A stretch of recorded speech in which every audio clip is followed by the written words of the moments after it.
নমস্কাৰ বন্ধুসকল, স্বাগতম জনাইছো মই মায়ে আমাৰ চেনেল যোৰহাটৰ জেমাছ ব্লগলৈ আমাৰ এটা অন্য ভিডিঅ'য়ে আৰু আমি এফালে ওলাইছো আমাৰ পৰিয়ালৰ সৈতে লগ লাগি যাত্ৰা পথত কোন কোন যাওঁ সকলোখিনি দেখুৱাম আৰু আপোনালোকক এইফালে দেখিছেনে আমি ট্ৰেভেলাৰত উঠিছো। ট্ৰেভেলাৰত উঠি আজি আমাৰ এটা বিশেষ অনুষ্ঠান আছে। আমি আহি পালোহি এতিয়া বৰ্তমান বাইদেউ ঘৰ। বাইদেউ ঘৰৰ পৰা আমি মূল যাত্ৰা আৰম্ভ কৰিম, যিহেতু বাইদেউ ঘৰৰ পৰা এই অনুষ্ঠানটো আৰম্ভ হৈছে আৰু এতিয়া আমি গৈ থাকিম। ঘৰৰ সকলোকে দেখাই দিছোঁ কোন কোন যাব এই অনুষ্ঠানলৈ। বিশেষ অনুষ্ঠান ভাগি কি আছে আপোনালোকক দেখুৱাম বাৰু, যিহেতু থাম্বনেইল দেখি অকণমান হ'লেও বুজি পাইছে আৰু তাৰ লগতে বস্তুখিনি সকলোখিনি আমি সামৰি লৈছোঁ। ওচৰ চুবুৰীয়া বংশ পৰিয়াল বাইদেউহঁতৰ বংশৰ সকলোখিনি লগ লাগি এই অনুষ্ঠান পৰ্ব আৰম্ভ কৰিবলৈ আমি ওলাইছোঁ। আমি যাম এতিয়া গোলাঘাটৰ অভিমুখে আৰু গোলাঘাটত আমি এটা বিশেষ অনুষ্ঠানৰ বাবে ওলাইছোঁ আৰু আপোনালোকে তাত গৈ দেখিব গম পাব। এয়া বাইদেউ দুইগৰাকী ওলাইছে, মানে আমাৰ মামাৰ ছোৱালী অনু বাইদেউ গৈছে লগতে, আৰু এয়া গাড়ী উলিয়াইছে আৰু আমাৰ তাতে সকলোখিনি তাতে গোসাঁই ঘৰত সেৱা এভাগি কৰি ওলাব লাগিব, যিহেতু যিকোনো শুভ মাংগলিক কৰ্মত ওলাওঁতে সদায় ভগৱানক সাক্ষী কৰি ভগৱানৰ চৰণত সেৱা সৎকাৰ কৰিহে ওলাই যাব লাগে। গতিকে এতিয়া তাতে সেৱা সৎকাৰ কৰি গোসাঁই ঘৰত সেৱা কৰি মেলি সকলো ওলাই যাব। এইফালে এয়া আমাৰ দাদু, লগতে ৰুমত থকা এজন ভাইটি, আৰু এতিয়া আমি ট্ৰেভেলাৰত গৈ আছোঁ। কোন কোন গৈছোঁ মই আপোনালোকক দেখুৱাই দিছোঁ বাৰু ট্ৰেভেলাৰত, যিহেতু সকলোখিনি লগ হৈ পেলাই যাবলৈ বহুত ভাল লাগিছে। এয়া মই দেখুৱাই গৈছোঁ, আমাৰ বৌ আছে, সকলোখিনিকে দেখুৱাইছোঁ অকণমান আপোনালোকে চাব আৰু চিনিও পাব। মোৰ কেমেৰাত ভিডিঅ'ত আগতে আপোনালোকে দেখিছে, মই বিশেষ চিনাকি নকৰিলেও হ'ব, তথাপিতো নতুন নতুন কোনোবা মোক দেখিলে আপোনালোকক জনাম বাৰু। এইফালে এতিয়া আমি গোলাঘাট অভিমুখে গৈ আছোঁ। দেখিছেনে ইমান সুন্দৰ সুন্দৰ পৰিৱেশ, অকণমান ভিডিঅ' নকৰি নোৱাৰিলোঁ। সেউজীয়াৰ মাজতে আহাৰ মাহৰ পথাৰৰ এয়া পৰিৱেশ, তাত এতিয়া ৰোৱনীয়ে ৰুবলৈ যোজা চলাইছে আৰু মই অকণমান ছাইডতে বহি লৈ ভিউ এটা দেখালোঁ আপোনালোকক। তিতাবৰৰ পথাৰ এয়া। এতিয়া আমি গৈ আছোঁ ট্ৰেভেলাৰতে। অৱশেষত আমি যোৰহাটৰ পৰা গোলাঘাট আহি পাই গ'লোহি। গোলাঘাটত আমাৰ যি কৰ্ম আছে, মানে মাংগলিক কৰ্মভাগী, সেই কৰ্মভাগীত গন্তব্যস্থান পালোহি। যিহেতু আজি আমাৰ ভাগিন দাদুৰ ৰিং চেৰিমনিৰ পৰ্ব, তাৰ কইনা তাতে ঠিক হৈছে। এয়া এই অনুষ্ঠানৰ কাৰণে সকলোখিনি আহিছে, আপোনালোকক দেখুৱাই দিলোঁ। আৰু এয়া আৰম্ভণিতে গেটৰ সন্মুখত শৰাই সলোৱা মুহূৰ্ত মই অকণমান আপোনালোকক দেখুৱাইছোঁ। কিমান পাৰিছোঁ নাজানো, তথাপিতো অকণমান মোৰ ভিডিঅ'ত মই যিহেতু য'ত যাওঁ সকলোখিনি আপোনালোকক দেখুৱাওঁ, গতিকে এইখিনিও আজি দেখুৱাবলৈ পালোঁ। চেষ্টা কৰিছোঁ যিমানখিনি পাৰোঁ দেখুৱাই যাম সকলোখিনি অলপ অলপ হ'লেও। আৰু যদি আমাৰ চেনেললৈ আজি কোনোবা নতুনকৈ আহিছে, চেনেলটো ছাবস্ক্ৰাইব কৰিব। যিসকলে আগৰ পৰা চাই আছে তেখেতসকলক বহুত বহুত ধন্যবাদ। আহক পিছৰখিনি চাই যাব, কোনো স্কিপ নকৰিব। থাকিয়া দেখিলোঁ তোৰ চৰণ, গৃহত থাকিয়া দেখিলোঁ তোৰ চৰণ, কৃষ্ণক গৃহতে পাইলা লাগ, আজি মোৰ গৃহ তীৰ্থটো অধিক পবিত্ৰ ভৈলা অশেষ, যিহেতু সাক্ষাতে জগতৰ গুৰু আপুনি ভৈলা প্ৰৱেশ, আপুনি ভৈলা প্ৰৱেশ। এই যে একোখনি কন্যা ঘৰৰ পৰা একোখনি মাননি শৰাই আৰু বৰ প্ৰাৰ্থীৰ ফালৰ পৰা এখন মাননি শৰাই আগবঢ়াই ইয়াতে তেৰা সমষ্টই শিৰে সেৱা জনাইছে। তেৰা সমষ্টৰ মনৰ সদবিষ্টখিনি পূৰ্ণ হওক। তেৰা সমষ্টৰ আগন্তক কৰ্মভাগী শুভ সম্পাদন হৈ কোনো প্ৰমাদৰ বিঘিনি নঘটাই শুভ সম্পাদন হৈ সেই উভয় দৰাঘৰৰ মানুহখিনিক কইনাঘৰৰ পৰা আদৰি নিয়াৰ পাছতে এয়া ভিতৰত সমাজ হৈ আছে। সেই সমাজত মাংগলিক কামৰ কাৰণে যিখিনি আমি বস্তু নিয়া হৈছিলে সেইখিনি তাত উচৰ্গা কৰা হৈছে, তাৰ পাছতহে ভিতৰত পিন্ধাব পৰা হ'ব। আৰু এইফালে মই অকণমান কইনাক ভিতৰলৈ গৈ ভিডিঅ' অকণমান কৰি আনিলোঁ। ভিতৰত আমাক সকলোকে বহিবৰ কাৰণে সুবিধা কৰি দিছে। তাৰ পাছত আমি সকলোখিনি দৰাঘৰৰ পৰা যোৱা সকলো মহিলাখিনি ভিতৰতে বহা হৈছে, যিহেতু সেইখিনিতে কইনা সজাব, আৰু সেইকাৰণে আমি তাতে বহি এয়া মই ভিডিঅ' কৰি দিলোঁ, আপোনালোকক দেখুৱালোঁ আমাৰ লগত যোৱাখিনি। তাৰপাছতে কইনা উলিয়াই দিলে। কইনাক এইফালে এতিয়া সজাব লাগিব হেনো। কইনাজনীক ধুনীয়াকৈ আমি নিয়া যি বস্তু আছিলে সেইখিনি পিন্ধাই উৰাই দেখাম বাৰু আপোনালোকক। ভিডিঅ'টো শেষলৈকে চাই যাব, কিয়নো আঙুঠি পিন্ধোৱা পৰ্ব আৰু আঙুঠি পিন্ধোৱা নেদেখুৱালে আপোনালোকক নহ'ব। গতিকে আহক পিছৰখিনি চাই যাব শেষলৈকে। আমাৰ অসমীয়া পৰম্পৰা মতে আমাৰ ফালে কি কি নিয়ম কৰে সেইখিনি মই আপোনালোকক দেখুৱাবলৈ বিচাৰিছোঁ, আৰু সেইখিনি আপোনালোকে চাব পাৰিব।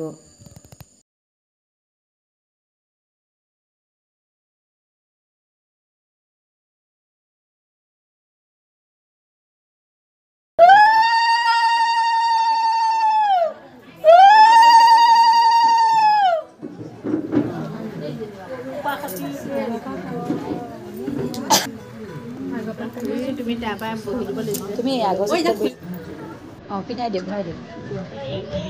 নোসোমাব নেকি?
আপোনালোকে শুনা পোৱা বেকগ্ৰাউণ্ড মিউজিক মোৰ ভাইটি গৌতম দত্ত মিউজিকেলৰ পৰা আনিছোঁ, গীটাৰ মিউজিক।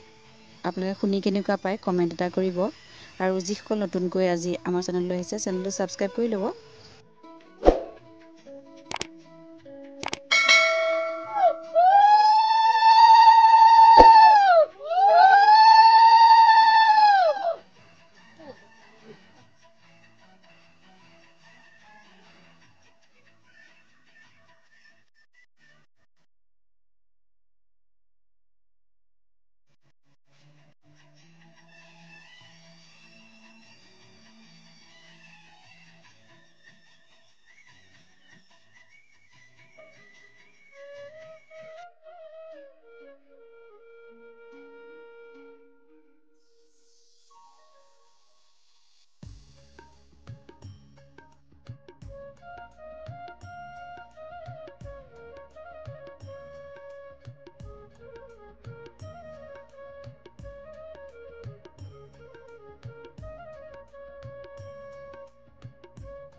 আৰু অৱশেষত খোৱা বোৱা কৰাৰ পাছত এইফালে মান ধৰা পৰ্ব এই সকলোকে মান ধৰিছে কইনাই আৰু মই অকণমান আপোনালোকক দেখালোঁ কিন্তু সকলোকে দেখুৱাব নোৱাৰিলোঁ বাৰু অকণমান স্মৃতি হিচাপে ৰাখি থলোঁ ফটো মাৰিবলৈ লৈ আছে দেখিছা না মাহটো ভিডিঅ' কৰিছোঁ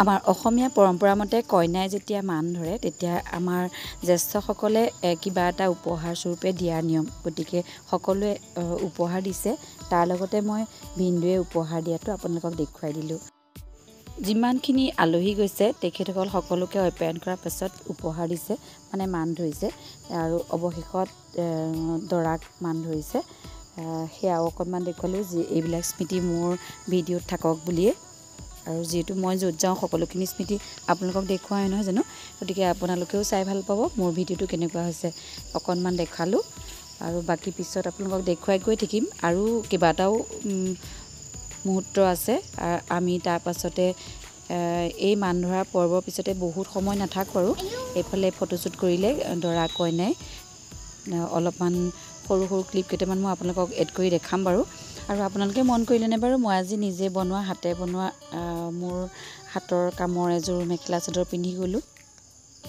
কেনেকুৱা লাগিছে কমেণ্ট কৰি জনাব সকলোকে দেখালোঁ অৱশেষত আমি তাৰ পৰা বিদায় ল'লোঁ লৈ এতিয়া আমি অন্য এফালে গতি কৰিলোঁ যিহেতু আমাৰ বাইদেউ ভিনদেউৰ ভনীয়েক এগৰাকী তাতেই পৰিছে তেখেতেই এই গুৰি ধৰিছে দৰাৰ কইনা দেখুৱাত তেখেতৰ ঘৰত এতিয়া আমি সোমাব লাগিব গতিকে একেখন গাঁও আৰু একেটা বংশৰেই গতিকে তালৈ গৈ আছোঁ এতিয়া আমি তাতে অকণমান সময় ৰ'ম যিহেতু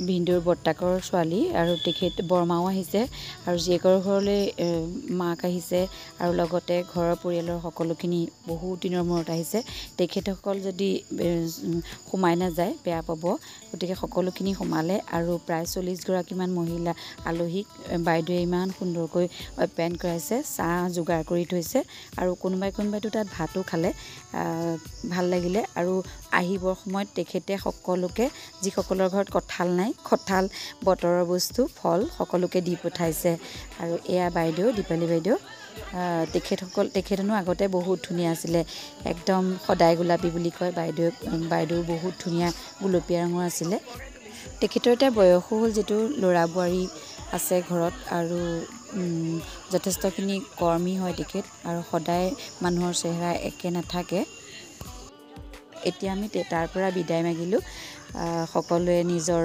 হাতত কঁঠাল লৈ বেগ এটা লৈ আৰু উপহাৰৰ টোপোলা লৈ আমি এতিয়া ঘৰমুৱা হ'ম বাইদেউ ঘৰৰ পৰা বিদায় মাগিছোঁ আৰু গোলাঘাটলৈ আজি এই কৰ্মৰ কাৰণে আহিছিলোঁ সকলোখিনি